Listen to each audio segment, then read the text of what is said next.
እኔና ጓደኛዬ ድሮ ከቃቃ ሚስታችን ነጋ ቁጭ ብለን ለወደፊት ስናድግ ምን ማድረግ አለብን ብለን ስንማከር እኔ 1 ኩንታል ስኳር ገዝቼ መቃም እሱ ደግሞ 1 ሱቅ ሙሉ ብስኩት ገዝቶ ሁሉንም መብላት ነበር ስናድግ አላማችን። አሁን በትንሹም ቢሆን አድርገናል። ግን አስጠላኝ። ሳልቅም 1 ኩንታል ሙሉ ሳልቅም አስጠላኝ። እሱ ግን እስካሁንም እያሰበ ነው። ቆይ ልደግ እንጂ አደክ እኮ ሰው ያትታረስ በሬ ቀንዳታውጣ። እንግዲህ እኔ አሁን ሌላ ማሰብ ጀምሬያለሁ። ያንን አፋርሻት ነቴን ቁጭ እንላለን። የቃቃ ሚስታችን አለ እኔንም ታበላኛለህ ስላለኝ ሚስቴ እንዴ አዎ በፍንጃል ሰጥሻለሁ እላለሁ ለሚስቴ። ኩንታሉ ሙሉ ገዛለሁ ነው ቀሜ ጨርሳለሁ። እሱ ደግሞ ብስኩቱን እንደው ሱቄን ሞለት ታረጋለሁኝ በልቼ ጨርሰዋለሁ ይላል። አሳማ ሁላ እንደው ከመብላት ውጭ ማናስብ የዘንድሮው ትዳር 3 ቀን ያወሩና ላግባሽ። አረ ቆይ ትንሽ እንተዋወቅ በደንብ እኮ ነው እናንተ አልተዋወቅንም። አረ ይሄን 2 ቀን እንዳየሁሽ በጣም ጥሩ ልጅ ነሽ እውነት እኔም ቤተሰቦችም እንደሚመኙሽ አይነት ሴት ነሽና በጣም ወድጄሻለሁ ላግባሽ። እሺ ተጋቡ። ከዛ ልክ በ2 ዓመታቸው እንደ አዲስ መተዋወቅ ይጀምራሉ። እንደዚህ አትመስኝም ነበር አንቺ ስስት ከዛ አንስቼ ስላመጣሁሽ እንዴ ገምታኝ ረጋ በል እንተዋወቅ ብላ እኮ ነበር። እኔ በጣም ነው የሚገርመኝ እንዳለ ውሃ ጥማችሁን ለማርካት ሩጫ እቺ በቃ እንድች ሩጫ ነው።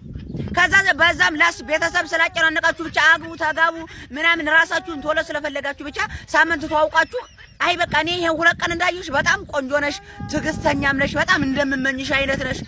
ከዛ ልክ በአንድ ላይ እንደወለዱ ሆነ ሳይወልዱን 3 ዓመት ምናምን እንደሞላቸው እንደ አዲስ ተዋውቅ ይጀምራሉ። አንቺ ምን ነበርሽ እንደማላውቅሽ ካወካትና ለምን አገባሃት አተዋትም እንዲህ ነበር ሊተበከልን እኮ አሁን እኛ የማንን ያዝ የእናንተን ይዘን ስንወጣ ኋላ ሳዳገ የበደለው ልትሉን ነው።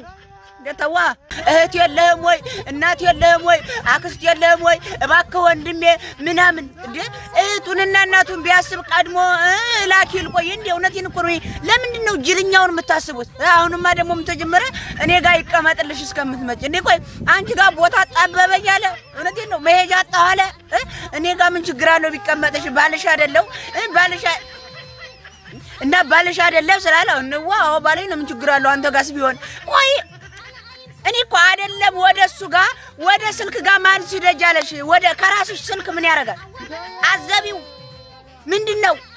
እኔ እኮ የትውልድ እኔ በምንድነው እንደዚህ በጥብጣው የረጩነ?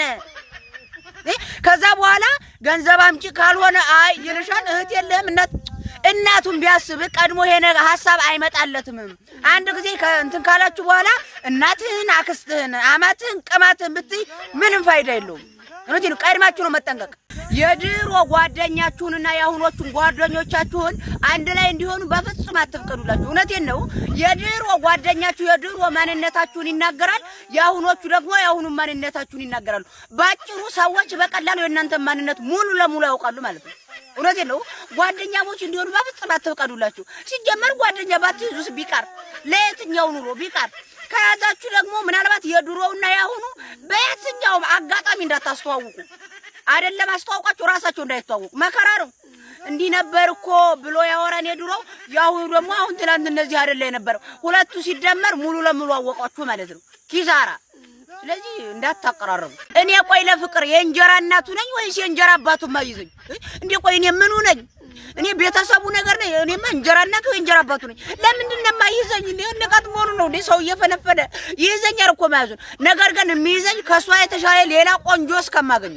በቃ ይሄ ደግሞ ፍቅር አይደለም መጋኛ ነው። እኔ ግልጹን እንናገር፣ አፈቅራታለሁ ለተወሰኑ ሰዓት ከ24 ሰዓት በኋላ ሌላ ቆንጆ ካየው ልቤ ይኮበልላል። ይሄ መጋኛ ነው። የሰው እጅ ያለበት በነጩ ሻውሎብኛል። በቃ አለሌ እንዴ በቃ ዝም ብዬ እንደወጣጤ እዛም እዚህም። ይሄ ደግሞ በቃ እንጀራ አባቱ ነኝ ማለት ነው። አቤት አቤት አቤት! ሰላም ናችሁ አፍቃሪዎች? አቤት አቤት! ስደት ላይ እኮ እየኖርን አይደለም። እውነቴን ነው። መቼ ሰርተን ወደ ሀገራችን እስከምንመለስ እየጠበቅን ነው። ሌላ ምንም አይደለም። እዚህ እየተኖረ መስሏችሁ ነው? ነው አይደለም።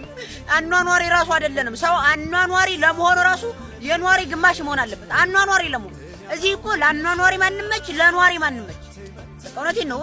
መቼ ሰርተን ተለወጥን አልተለወጥን ወደ ሀገራችን የምንገባበትን ቀን ብቻ ነው። ሌላ አይደለም። እኔ ግን ሄድ እያለኝ አይደለም። እኔ ለምን እንደሆነ አላውቅም። እኔ ሁላሊቴን እዚሁ ይቅበሩት፣ እኔ ልቤን ቆፍረው ይቅበሩት። ሄድ እያለኝ በዚሁ አያያዜንም ሄድ አይመስለኝም። ነገር ግን እየኖርን አይደለንም። ይሄን ወቁ። ተመስገን ነው።